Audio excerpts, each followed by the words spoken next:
कक्षा 10 प्रश्नावली 2.2 सवाल नंबर 1।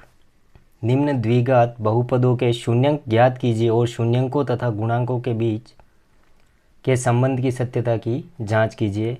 आज का हमारा पहला सवाल है x square minus 2x minus 8। तो हम देखें, इसको हल करने से पहले थोड़ा सा रफ वर्क देख लें, आप लोगों को सवाल अच्छे से समझ में आ जाएगा। यहाँ एक्स स्क्वायर का गुणांक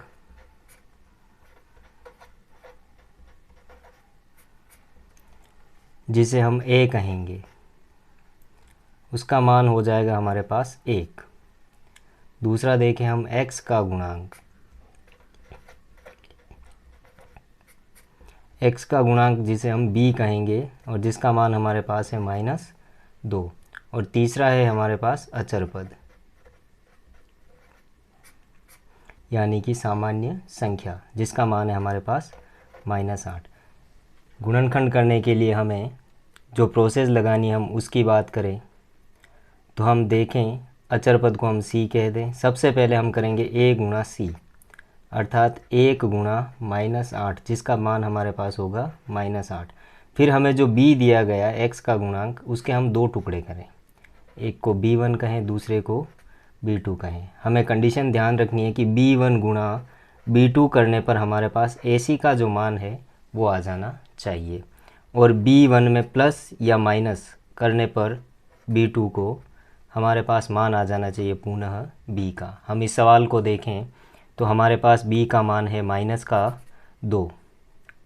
a का गुणा जब c से किया तो -8 आया। अब -2 के ऐसे 2 टुकड़े करने हैं जिनका गुणा करने पर माइनस के 8 आ जाए।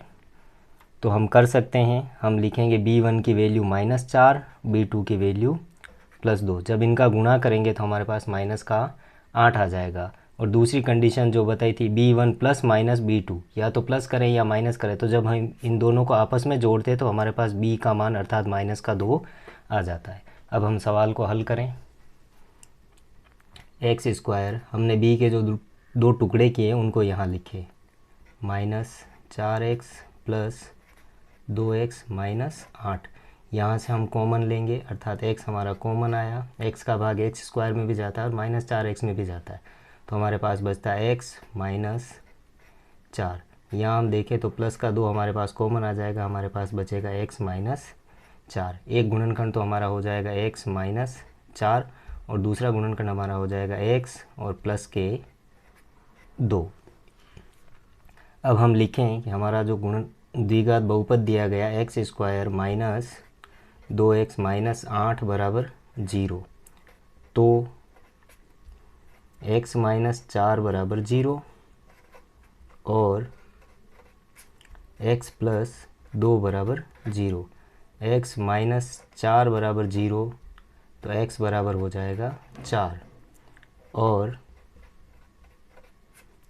x प्लस 2 बराबर 0 तो x बराबर हो जाएगा -2, अर्थात हमारे शून्यंक हो जाएंगे 4 और -2।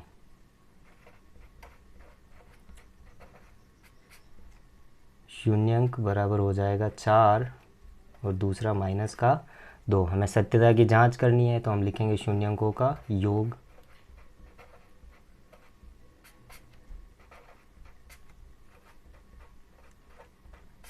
अर्थात 4 प्लस -2 तो हमें मिल जाता है -2। -2 का मान जो है वो -b/a के बराबर होना चाहिए। तो हम लिखें -b की वैल्यू देखें तो हमारे पास हो जाएगा -2 बटे 1। यहाँ हम ध्यान से देखें तो हमारे पास प्लस का 4 था, इसलिए हमें यहाँ जो मिलेगा वो मिलेगा +2, अर्थात क्या कंडीशन अप्लाई हो गई, तो हम लिखें x का गुणांक बटे एक्स स्क्वायर का गुणांक। दूसरी स्थिति देखें हम, ये तो योग वाली बात हुई, अब हम लिखें शून्यंकों का गुणनफल।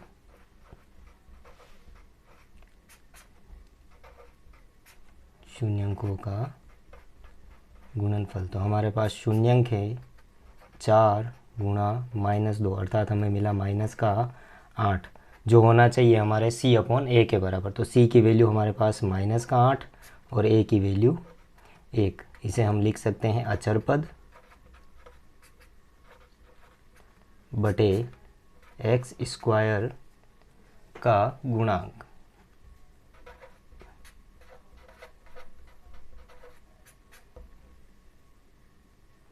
दूसरा सवाल देखें हम पहले का दूसरा, 4s² - 4s + 1। जिस प्रकार से हमने पहले सवाल के टुकड़े किए थे उसी तरीके से इसके भी टुकड़े करते हुए इस सवाल को हल करेंगे। तो हमारा सवाल बन जाएगा 4s² - 2s प्लस का 1, यहाँ से कॉमन और यहाँ से कॉमन, तो यहाँ से हमारे पास 2s कॉमन आ जाएगा, हमारे पास बचेगा 2s - 1। यहाँ हमारे पास माइनस का 1 कॉमन आ जाएगा, हमारे पास बचेगा 2s - 1, अर्थात हमारे पास बन गया 2s - 1 और 2s - 1। हम कहें कि 4s² - 4s + 1 = 0, तो 2s - 1 बराबर भी 0 होगा। जब हम इस स्थिति को देखेंगे तो हमारे पास s की वैल्यू आ जाएगी s बराबर 1/2, अर्थात हमारे शून्यंक हो गए 1/2 और 1/2। शून्यंकों का योग, सत्यता की जांच के लिए शून्यंकों का योग, अर्थात हमारे पास हो जाएगा 1/2 प्लस 1/2 बराबर 1, जिसे हम कहेंगे -4/4, जिसे हम कहेंगे -4/4। -4 b की वैल्यू है, हम कहेंगे -b/a, यानी कि -4/4, अर्थात हम इसे लिख सकते हैं s का -s का गुणांक अपॉन s² का गुणांक। फिर हम शून्यंकों का गुणनफल, शून्यंकों का गुणनफल, अर्थात हमारे पास हो जाएगा 1/2 गुणा 1/2, जिसका मान हो जाएगा 1/4, अर्थात हमारा अचर पद बटे s² का गुणांक। तो हम इसे लिख सकते हैं अचर पद बटे s² का गुणांक। हम अगले सवाल की तरफ बढ़े। हमारा सवाल दे रखा है 6x² - 3 - 7x। पहले हम इसे ax² + bx + c के फॉर्मेट में लिखते हैं, अर्थात हम इसे लिखेंगे 6x² - 7x - 3। अब हमें a का गुणा c से करना है, यानी कि 18 हो जाएगा। फिर हमें -7 के 2 टुकड़े करने हैं, जिसका गुणा करने पर 18 मिले हमें, तो हम लिखेंगे 9 और 2। जिस प्रकार से हमने पहले सवाल में किया था उसी तरीके से इसे भी करते हुए आगे हल करें। तो हम लिखेंगे 6x² - 9x + 2x - 3, यहाँ से कॉमन और यहाँ से कॉमन, तो यहाँ से हमारे पास कॉमन आ जाएगा 3x, हमारे पास बचेगा 2x - 3।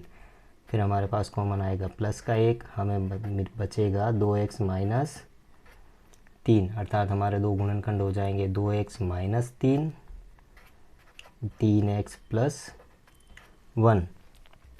अब हम जैसे पहले सवाल में किया था उसी तरीके से लिखें 6x² - 7x - 3 = 0, तो 2x - 3 = 0 और 3x + 1 = 0। हम लिखें 2x - 3 = 0, तो x बराबर हो जाएगा हमारा 3/2, और यहाँ देखें हम 3x + 1 = 0, तो x हमारा हो जाएगा -1/3। ये दोनों हमारे शून्यंक हो जाएंगे। तो हमारे पास शून्यंक क्या मिले,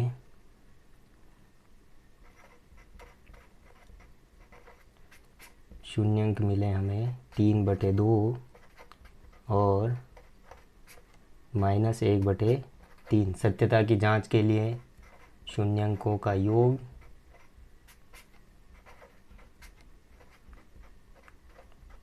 अर्थात हम लिखेंगे 3/2 प्लस -1/3 बराबर 6।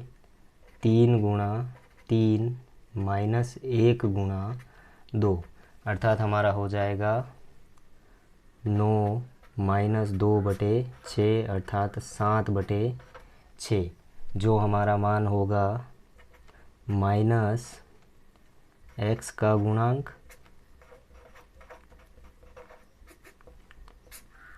बटे x² का गुणांक। इसी तरीके से हम दूसरा लगाए तो हम लिखेंगे शून्यंकों का गुणनफल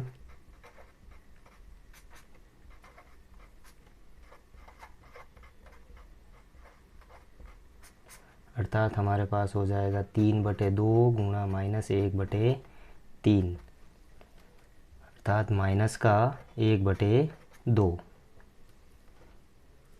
माइनस का 1/2, या फिर हम इसको गुणा करके सीधा लिखे -3/6, जो मान होगा हमारे पास अचर पद बटे x² का गुणांक। अगला सवाल हम देखें 4u² + 8u, तो हम इन दोनों में से कॉमन ले लें तो हमारे पास 4u कॉमन आ जाएगा और बचेगा u + 2। यहाँ हम लिखें 4u² + 8u बराबर 0, तो 4u बराबर 0 और u + 2 बराबर 0। यहाँ से u की वैल्यू मिलेगी 0 और यहाँ से u बराबर हो जाएगा -2। हमारे दो शून्यंक हो गए 0 और -2। शून्यंक क्या मिले हमें 0 और -2। सत्यता की जांच के लिए शून्यंकों का योग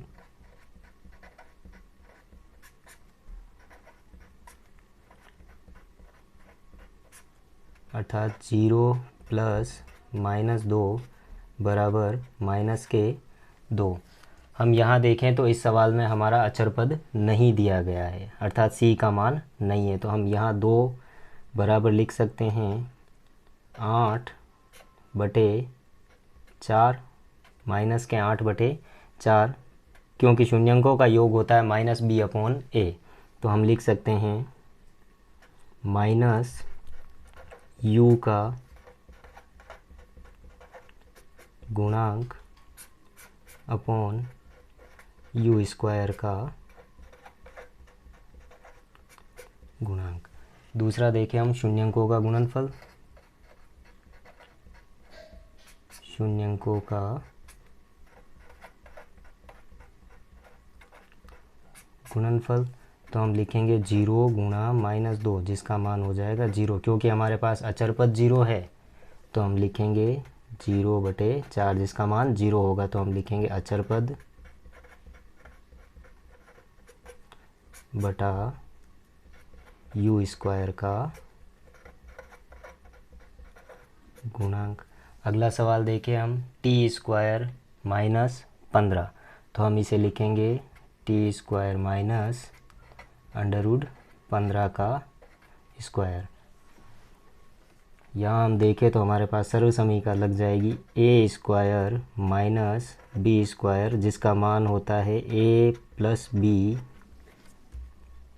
और a - b। तो हम इसे इस सर्व समीकरण के आधार पर लिखें तो हम लिखेंगे t + √15 और t - √15। अब हम आगे सवाल जिस प्रकार से किए थे उसी प्रकार से हम इसे करें t² -15 बराबर 0, तो t + √15 बराबर 0 और टी माइनस √15 बराबर 0। तो यहाँ से हमें टी की वैल्यू मिलेगी माइनस का √15 और यहाँ से हमें टी की वैल्यू मिलेगी प्लस का √15, जो हमारे दो शून्यंक होंगे। तो हमारे शून्यंक क्या हो गए? शून्यंक हो गए हमारे माइनस का √15 और प्लस का √15। सत्यता की जांच के लिए शून्यंकों का योग, शून्यंकों का योग अर्थात हम इन दोनों को जोड़ें तो माइनस √15 प्लस √15, जिसका मान 0 हो जाएगा। हमें पता है शून्यंकों का योग माइनस b/a से होता है। यहाँ हमारा bx जो होता है उस हिसाब से देखें तो bt का मान कुछ भी नहीं है अर्थात 0 है। तो हमारे पास हो गया माइनस 0/1 जिसका मान 0 होगा। तो हम लिखेंगे माइनस टी का गुणांक बटे टी स्क्वायर का गुणांक। दूसरा संबंध देखें हम तो शून्यंकों का गुणनफल, शून्यंकों का गुणनफल, शून्यंकों का गुणनफल हो जाएगा माइनस का √15 गुणा प्लस का √15। माइनस का गुणा प्लस से करने पर माइनस आता है, तो हमारे पास हो जाएगा माइनस का 15। हमारे पास वैल्यू हो जाएगी -15/1 यानी कि c/a। तो हम इसे लिखेंगे अचर पद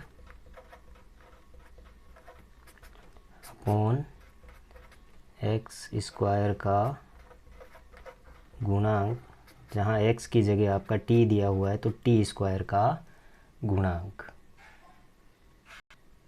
अगला सवाल हम देखें, फिर से वही a गुणा c करेंगे और b के दो टुकड़े करेंगे। तो हम इस सवाल को हल करते हुए लिखेंगे 3x² माइनस का 4x प्लस का 3x माइनस 4। यहाँ से कॉमन और यहाँ से कॉमन, तो यहाँ से हमारे पास कॉमन आ जाएगा x, हमारे पास बचेगा 3x माइनस 4। यहाँ हमारे पास कॉमन आएगा प्लस का 1, तो हमारे पास बचेगा 3x माइनस 4। तो हमारे पास दो गुणनखंड हो गए इसके, 3x माइनस 4 और दूसरा हो गया x प्लस 1। अब हम सवाल को आगे लिखेंगे तो हम लिखते हैं 3x² माइनस x माइनस 4 बराबर 0। तो 3x माइनस 4 बराबर 0 और x प्लस 1 बराबर 0। यहाँ से हम देखें तो 3x बराबर 4 और x बराबर हो जाएगा 4/3 और यहाँ से हमारे पास x का मान हो जाएगा माइनस का 1। तो हम लिखेंगे शून्यंक। तो यहाँ शून्यंक हमें मिला 4/3 और माइनस का 1। तो हम सत्यता की जांच के लिए हम लिखेंगे या संबंधों की जांच के लिए हम लिखेंगे शून्यंकों का योग, शून्यंकों का योग हमारे पास हो जाएगा 4/3 प्लस माइनस का 1। तो हम इसे एलसीएम के माध्यम से हल करेंगे। 3 हमारा एलसीएम हो जाएगा 4 प्लस यहाँ हो जाएगा माइनस का 3 बराबर हम लिखे 4 माइनस 3/3 अर्थात 1/3, जो हमारा -b/a का मान होगा। तो हम लिखें -1/3 अर्थात हम लिख सकते हैं x का गुणांक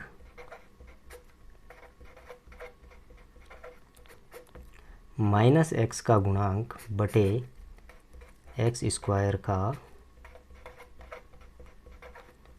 गुणांक। दूसरा संबंध होगा शून्यंकों का गुणनफल, शून्यंकों का गुणनफल।